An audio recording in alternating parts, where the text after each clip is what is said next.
The world's getting worse, and the world is getting worse. Don't get me wrong, I think I've lived for the best 50 years of humanity. 1965 to 2015, the peak of civilization. Everything, for tolerances, for freedoms, for communication, medicine, and now it's going the other way. The last couple of years, just a little blip maybe, right? I'm not saying this just because I'm old, because that does happen. Old people say things, oh, everything was better when I was a kid. Of course it was, you were a kid. Everything's better when you're a kid, right? Being old is the shit bit. Whatever's happening in the world, being old is the... I wake up these days and I go, oh, fuck, I didn't die. Right? Got to do it all again. I'm usually hungover, headache, liver pains. I can't walk for the first 5 minutes because I've got no joints in the knees, right? I'm getting fat again now, right? I was thin till I was about 28, like proper skinny, like 9.5 stone, right? Then I got a job, right? And the next sort of 20 years were what I call my eating years, right? And I just got steadily fatter and fatter till I reached a peak of unwellness and blobbiness when I was about 48 years old. And it was Christmas. I was at home, lying on the floor, right? And I was saying to Joe, I'm having a heart attack, right? And my heart rate was like 130. I felt nauseous. I had palpitations. I was sweating because I'd eaten 11 sausages. True story, right? I was like one of them snakes. You know when you see a big, like, python swallow a pig whole and then it's just fucked. It's just like, it's for a week, it's like a duffel bag just there. That was me, right? And obviously I wasn't having a heart attack, but it worried Jane. She said, you've got to start looking after yourself. I thought, yeah, you're right, 48. So I started working out, right? I started working out every single day. I didn't give anything up, right? I don't eat meat anymore, but I was having like 2,500 calories, 3,000 calories a day, including wine every night, right? But I burnt it off the next day. Just so I could do all that, I worked out for an hour and a half every day, running, whining. I had more time on my hands than the average person. I had a gym built in my house. I had no excuse. And I lost about 20 pounds, and it was great. But now, I still eat and drink too much, right? But I physically can't burn off the calories. I can't do it because I'm so old and broken and tired. So I get steadily fatter and fatter again. And this time, I am going to die. I'm losing my hair. It's getting really thin. I know it looks great from there, but I know, honestly, in a lit, right, with that light directly overhead and the mirror, it looks like an X-ray, right? I'm going to have to buzz that off soon. I'd never wear a wig. Oh, God. Guys, if you wear a wig or a toupee and you think you've got it, you haven't. Everyone knows. Everyone knows immediately. My brain knows a wig has come room before I do, right? I could be at a party and it'll go, there's a wig in here. I go, is there? Yes, there is. Yeah. Spidey senses for the wig. It's all the little bit of the way they smile at you like there's nothing wrong. Telltale signs. I was put off wigs for life, though, by my Uncle Reginald. A great bloke. He's dead now. Died a few years ago, right? I was only little, right? But he went bald, and he's tragically bald. I mean, he started going bald, and his hair fell out. It might have been something. It might have been alopecia or something. I don't know. But he was bald for 10 years, into his 30s, right? Turns up one day at our house, Elvis. What is... like... And I remember I was about... And I said to Auntie Edna, what happened to Uncle Reginald's hair? And she's a miracle. Everyone knew he was bald, right? But he did this family in on the lie, so they had to lie as well. They just grew back. Yeah, it's amazing, right? And there's so many he wouldn't do because he was terrified of the wig coming off, right? We weren't allowed balloons at parties, right? Auntie said, yeah, Reg is allergic to balloons. He wasn't allergic to balloons. He was terrified one of us kids would rub one on our sweater, right? And his wig would fly across the room. We've got photos of him in the family album, right? And if he's at a wedding or a christening and he's holding a baby, he's always holding it at arm's length. So he can't grab his wig. It must be on his mind all the time, right? It was the only thing he feared, that wig coming off in public and this ridiculous lie being exposed. He was in the army, he was hard as nails, wasn't scared of anyone or anything, spiders, snakes, roads, wasn't scared of cancer. How's the chemo going, Uncle? Not a problem. Right? We got a photo of him, and the last year, I think, he was 75, yeah, must have been his last year he was alive, right? And it was a hot day, and he was in the garden in his little trunks, right? He was a wizened little man by then, and white chest hair, jet black wig still. Died in it, buried in it. He's buried it now. A little skeleton with jet black hair, right? Like Posh Spice for eternity. But I knew all that was going to happen. I knew I was going to get old and fat and ill and blind and deaf and shit myself and be pounding a fucking bucket, right? Amazing. I'd love to do a book of his quotes. I love books of quotations. I love just reading them for pleasure. I've got a few of these compilations, and one of my heroes is Winston Churchill. And when I read "Give us the tools and we will finish the job," I thought, how inspiring. And when I read "Never in the field of human conflict was so much owed by so many to so few," I thought, how patriotic. And when I read "It is a good thing for an uneducated man to read books of quotations," I thought, you cheeky fat git. People always say to me that Oscar Wilde is the greatest genius that's ever lived. Let's have a look at the evidence, okay? Here's one of his. All women become like their mothers. That is their tragedy. No man does. That is his.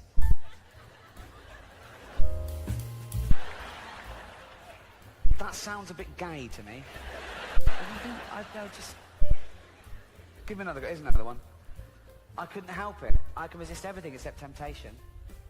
That sounds gay as well. I want to start that with an ooh. I want to go, oh, help it. Do you know what I mean? And I want to end it with, I can resist everything except temptation. Chance to be a fine thing. You know, and when he went through customs in New York all those years ago, and the customs officer, just doing his job, said, have you anything to declare? Oscar Wilde famously said, nothing but my genius.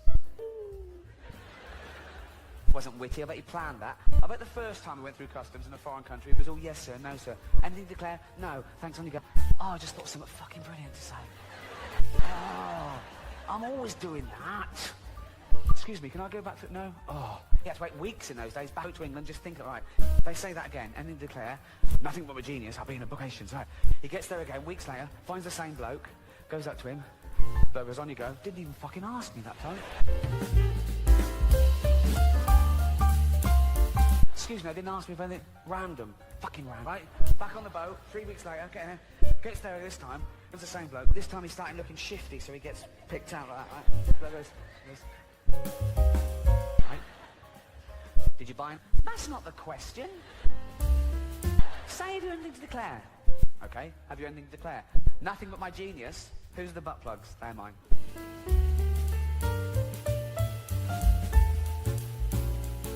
Incarcerated in Reading jail for homosexuality. We've come a long way from it being punishable to total equality, as it should be, of course. In England, the age of consent, same as heterosexuality now, 16, and even gay marriage. Although, ironically, the one place that was really ahead of the game and fell behind a little at the last election, California. They had a referendum, they put it to the vote, and they voted no to gay marriage. I mean, in California, there's people going, that's why we moved here. I mean, it's a strange sort of bigotry that you can affect someone else's lifestyle that doesn't affect you back. It's not like they asked a bloke once, said, sorry, do you mind if these two men get married? He went, no, fine. Okay, jack them off then. What? I didn't know that was going to... That doesn't happen, does it? That doesn't happen. It's also a strange sort of bigotry because these people that object to that were presumably the same people that said, you know, gay people were immoral and promiscuous. But now they don't want to be monogamous and respectful in the eyes of God.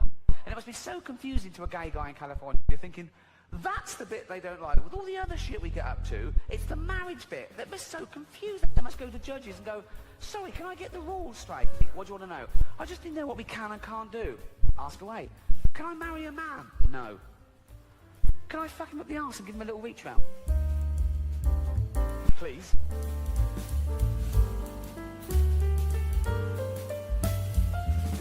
Can't marry him. But in the little...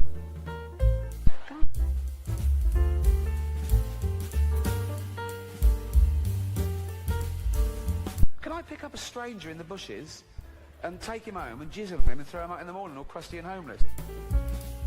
Of course you can, yeah. But I couldn't marry. No, and don't ask again. Could I line up 15 men? I'm just riffing here. Could I line up 15 men and just jack them up?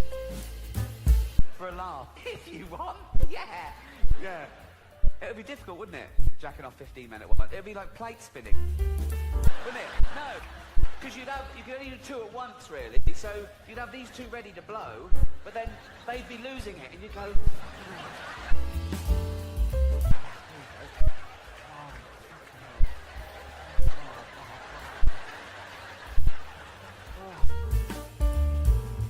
Knackering. Jacking off 15 men at once. Never thought I'd say that. Oh. Again. No.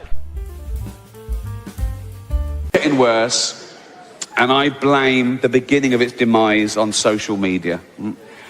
Because Twitter and Facebook, that's where this ridiculous notion bred, right, and became stable, that it was more important to be popular than right. Everything was like me, agree with me, falls into 2 tribes. Oh, I don't agree with them, so I'd block them, right? And now in this post-truth era, people don't care about the argument. They don't look at the argument. They say, who's saying the argument? No, on our side, right? It's ludicrous, okay? It also bred this ridiculous notion we've always had. My opinion is worth as much as your opinion. But now we've got my opinion is worth as much as your fact, which is nonsense. I tweets from people saying, well, I believe the Earth is 6,000 years old. I believe you're a fucking idiot then, right? You can't have an opinion on the age of the Earth. You can have your own opinions, but you can't have your own, right? But it was all about being popular, right? And even politicians picked up those symptoms. Politicians tweet now, they want to be popular. We had a referendum about Brexit because they were passing, they didn't want to make a mistake. So, and the other thing is this ridiculous thing of, oh, let's ask the average person what they think. Let's stop asking the average person what they... Do you know how fucking stupid the average person is?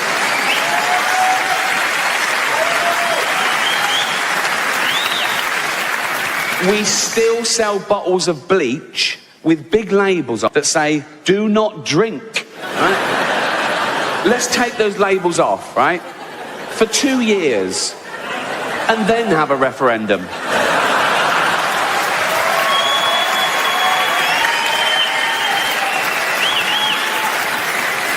But not just politicians, even real news. The news on TV says things like, well, tweet us your news. No, don't let them tweet you the news. I saw Tyrannosaurus Rex, you liar, right?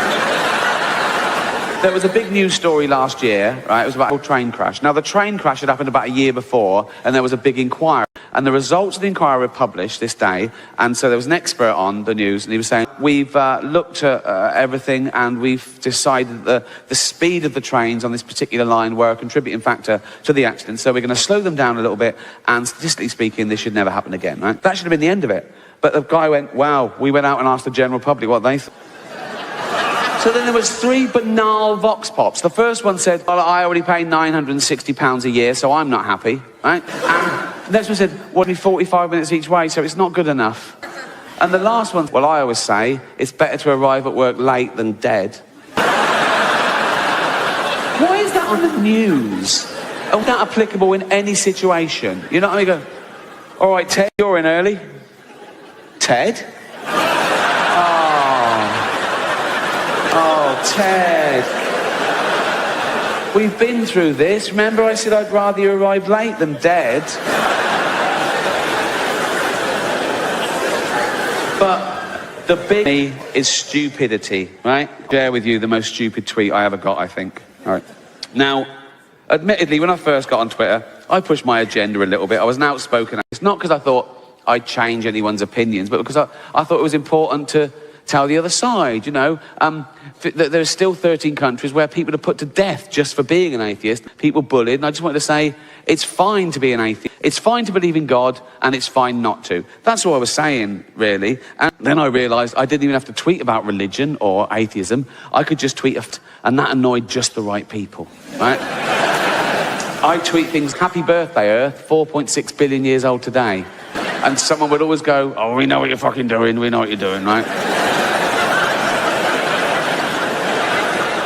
So, this is a tweet I got from someone after one of those, right?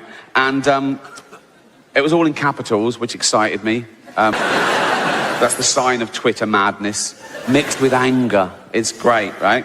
And I looked at his profile. Sure enough, he's a gentleman from Texas. He's a fundamentalist, creationist Christian, right? Which is fine. He loves God. He loves God and fetuses, mainly. He loves the fetus from conception to when it turns out gay. And then he's...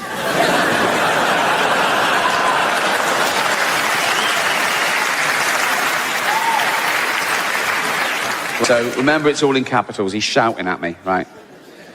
Best tweet ever, right? Your science, my science, right? Science, by the way, is spelled S-C-I-E-T-S. Already good, isn't it? I mean, he's obviously heard the word. He took a guess. Never seen it written down because it's not in the Bible. So your science won't help. Well, it will. It's helping him beam this little message up to a satellite and down to me. Your science won't help when Satan... Of course he believes in Satan. Why wouldn't he? He believes that God made the universe in 6 days. You're not going to say to him, do you believe in Satan? And he's going to say, bit far-fetched. Why doesn't God kill Satan? That's what I'd ask him. If I was wrong and I met God and I go, oh, you do it? He'd go, yeah. I go, well, in which case, I've got a few fucking questions, mate. In fact, the first one would be, why did you make chocolate kill dogs? What's... mental. Also, if you hate homosexuality so much, why did you put the male spot up the arse? What is wrong with you? Then why don't you kill Satan? And he'd go, what? I go, why don't you kill Satan? If he does all the bad stuff and you do all the good stuff, yeah, and you want good stuff, yes, yeah. I mean, you do want, yes, yeah. And you could kill him, couldn't you, if you wanted? Yes, because you can do anything easy, yeah. Why don't you kill him then? Because, shut up.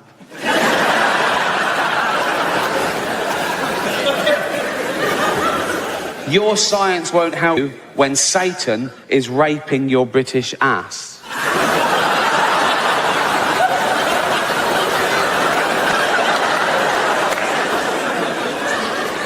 And he's got a point. Because if I die and I find myself in hell being raped by Satan, science has pretty much let me down.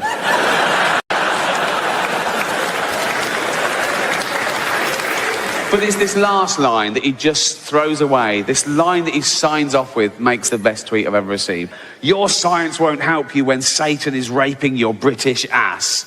I'll be laughing. So, he's there too.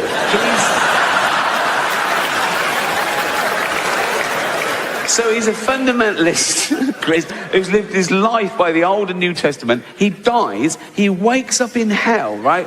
Which is off the charts on the scale of emotional trauma for a Christian. You want to go, oh my God, I'm in hell. Oh my God, why have you forsaken me? I'm in hell, it's the worst place. No, it's for eternity. I'm going to be tortured. He sees me getting raped, goes, he's suddenly over it, is he? Days suddenly got a little bit brighter, right? And like he's not next, right? So he's raped, right, by the devil, right?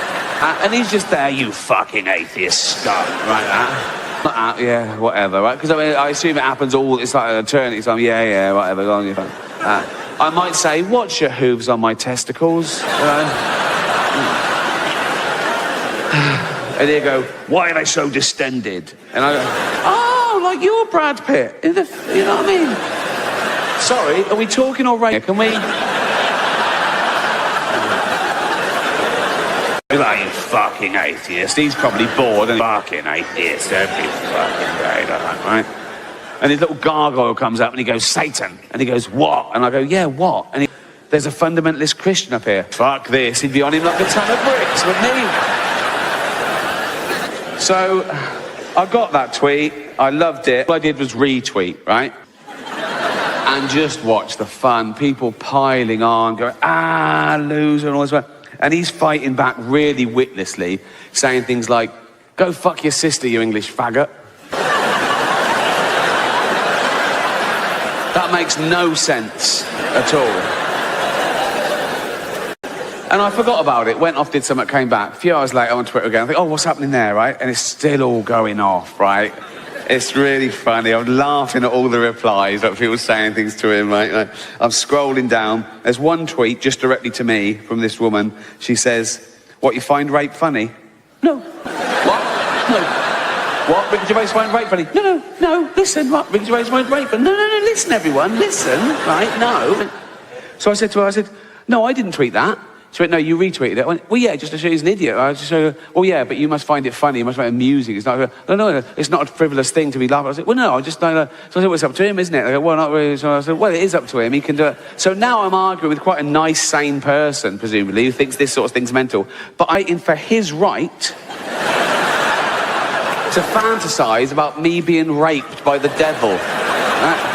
Because I'm so conscious of freedom of speech. Topsy-turvy world, right? Although her opening gambit annoyed me a little bit as well, because she did that thing that people do. She said, she didn't say, what, you find jokes about rape funny? She said, what, you find rape funny?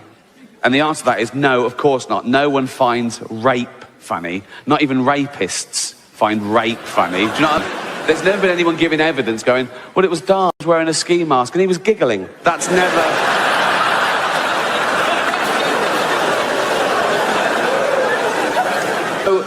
I sent back, do you mean jokes about rape? She said, yes. Depends on the joke. Fucking does. No, it does. No, it does. It does. Depends on the joke. I said, of course it does. It's about context. It's about the content, right? I said, what do you mean by a rape joke? And she said, even a joke with the word rape in it is unacceptable. I said, that's ridiculous. It depends what the joke is. I said, and I tweeted that clip of me in the office going, I've been a rape up there. Right? And everyone gets that because of the context. And the target is a middle-aged man who's so narcissistic, he'll say the most horrendous thing to get attention to win a silly game. So you have to understand the joke and where it's going and where it comes from. And I said, some jokes don't punch up or down. They don't punch anywhere. They can just be a little pun, a silly play on words that don't really mean anything, right? And the example I gave was a joke that went around when I was a kid. Even adults told it, right? I tell you, it was a woman goes running into a police station. She says, help, help, I've been raped. And the policeman says, do you mean rape? She says, no, there was a bunch of them.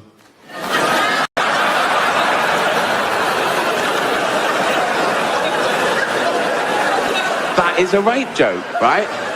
So, and I even said to her, I said, no, I agree in most, real rape jokes. Rape jokes where they're fucking horrible and the victim is the target. They're disgusting. I'd never tell those. But it depends on the joke, not the word or the subject, right? And I think I calmed it down. I said, and they agreed, yeah, some jokes are worse than others, right? And she ended it with saying, well, okay, I see your point, but still, I will laugh at a joke with the word rape in it when I know that no one in the audience has been raped, right? I should have left it. I went back, what a weird door policy.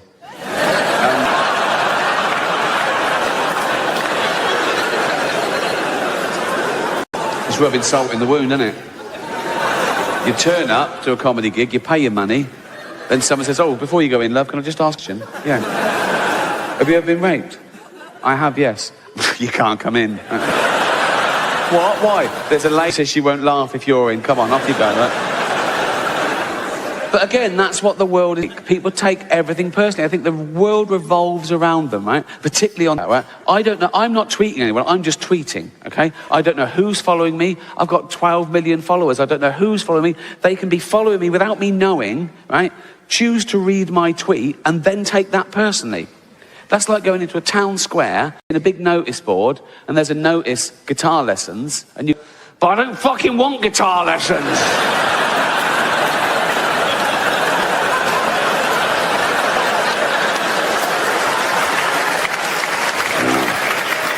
What's this?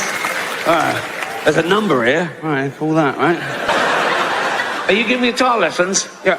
I don't fucking want any. Fine, it's not for you then. Just walk away. Don't worry about it. Our next